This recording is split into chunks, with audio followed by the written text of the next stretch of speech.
Losers during inflation.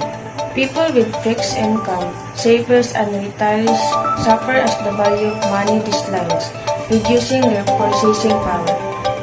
Gainers during inflation. Those with an asset like properties, stocks, or businesses may benefit as their value typically increases with inflation. People with flexible income. They are better positioned as their income adjusts with inflation, helping them maintain their purchasing power. Speculator. Investor who profit from price fluctuation in assets like real estate or commodities may benefit from inflation if they correctly predict market trend. Debtors.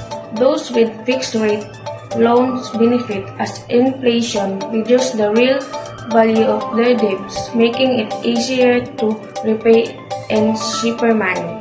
Demand pull inflation is when there is an increase in aggregate demand and the supply remains the same or decreases when the supply cannot meet growing demand. Prices for goods and services. So, demand pull inflation is when there is an increase in aggregate demand and the supply remains the same or decreases when the supply cannot meet growing demand. Prices for goods and services are pulled higher. So in the cost push inflation, also known as wage push inflation, occurs when overall prices increase due to increases in the cost of wages and raw materials. Higher cost of production can decrease the aggregate supply or the amount of total production in an economy. An increase in workers' wages rises the production cost of cars and car prices rise as a result. So in the BSP, responsibility in relation to inflation. So the BSP's means responsibility is to formulate and implement policy in the areas of money, banking, and credit with the primary objective of preserving price stability. Price stability refers to a condition of low and stable inflation. So in the open market operation, any of the purchases and sales of government securities and sometimes commercial paper by the Central Banking Authority for the purpose Measure of price increases. There are at least 4 commonly used measures of price increases.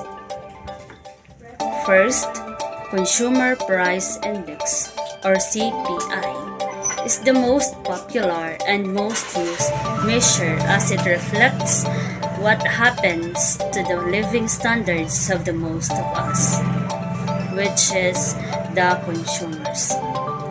CPI is the weighted average market basket of consumer goods and services purchased by household. Second is Retail Price Index, or RPI.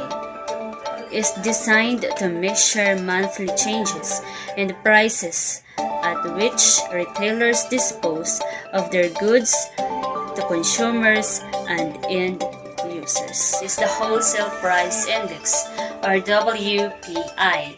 Measure the monthly changes in the general price level of commodities that flow into wholesale trade. It measures changes during trade turnover. The fourth one is Stock Price Index, or SPI. Serves as the measure of the changes in or to trace the movement of the average price of the company shares of stock traded. The meaning of index. An index number is a statistical measure designed to show the changes in variables, price, quantity, and value.